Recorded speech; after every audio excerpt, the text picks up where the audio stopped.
Hi, I'm Columbus Dispatch food editor Lisa Abraham. We're really excited because our annual holiday cookies section is going to be appearing in the paper soon. We have 50 recipes in there, all of which were tested here in the Dispatch kitchen, and I'm going to demonstrate one for you now. This recipe is called Anise Slices. It's actually a traditional biscotti cookie, what you would think of as an Italian biscotti, great for dunking in coffee. The recipe came to us from a woman by the name of Anise Tovine from Lucasville, Ohio. I hope I'm pronouncing her name correctly. Maybe she's a nice Tovine, but at any rate, she sent us a real great cookie recipe that she got out of Good Housekeeping magazine many years ago. And she thought it would be a good addition to our section. We liked it because it has a real ethnic flair to it. It's got anise seed in it. Our tester actually felt it could use a little more anise flavor. And if you want, you can certainly beef up the flavor by adding some anise oil or some anise extract or even just a little bit of vanilla extract if that's your choice. So we're gonna get together, we're gonna put it together right now. It comes together really quickly. I'm gonna show you, we're gonna start out. We have 2½ cups of flour, but we're only going to put about 1½ cups in our mixing bowl. So I'm going to kind of guesstimate and leave about 1 cup left. This is a cup of plain old granulated white sugar. We have 2 teaspoons of baking powder, and that's real important because that's going to give your biscotti that nice puff when they bake in the oven. So you want to make sure that your baking powder is really fresh. Make sure that you get a new box for holiday baking season, that it's not outdated. Comes with a date on the can now, so there's no reason to not know. We have 1/4 teaspoon of salt. That's just regular white table salt. Here's our anise seed. That is a tablespoon of anise seed.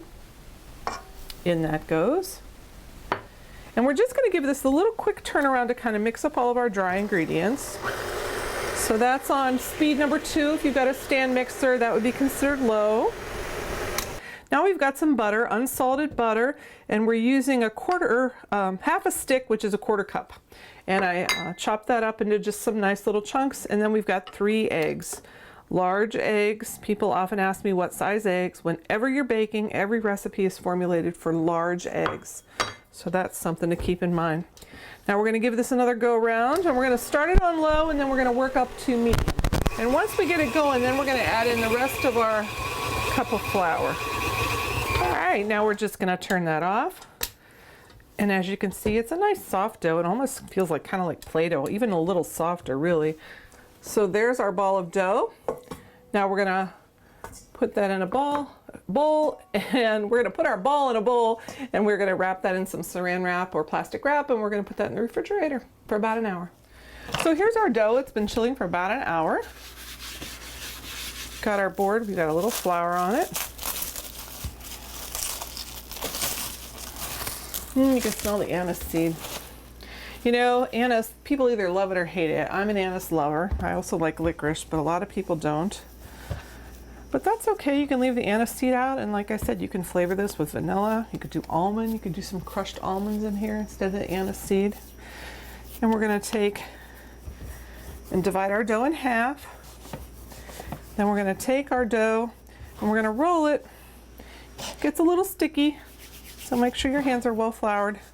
We basically wanna get our log about 10 inches long, and then we wanna flatten it to about 3 inches.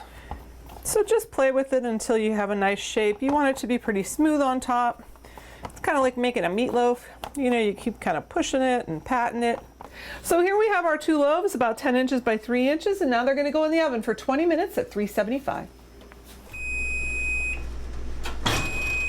So our cookies are done. Turn our timer off.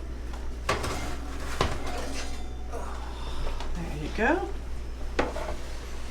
Well, they got a little close. They're kissing, but that's okay because we're going to slice them apart anyway. So we're going to let these cool for about 3 minutes, and then we're going to start slicing them apart. Okay, we've let these cool for just a minute or 2, and now we're going to cut them up, and you want to cut them on the diagonal. That's what's going to give it that classic biscotti shape.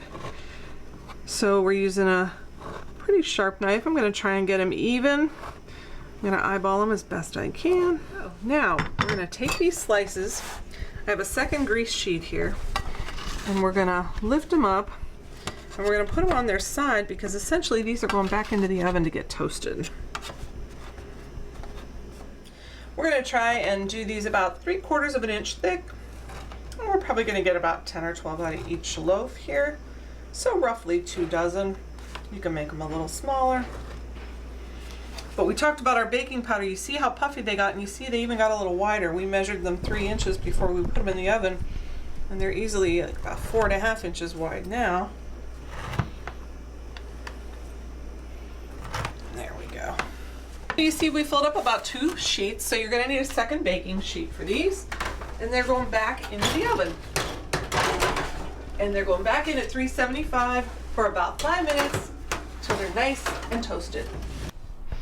Oh, the anise smells wonderful. I think it's time for a cup of coffee. I'm Columbus Dispatch food editor Lisa Abraham. Thanks for joining us.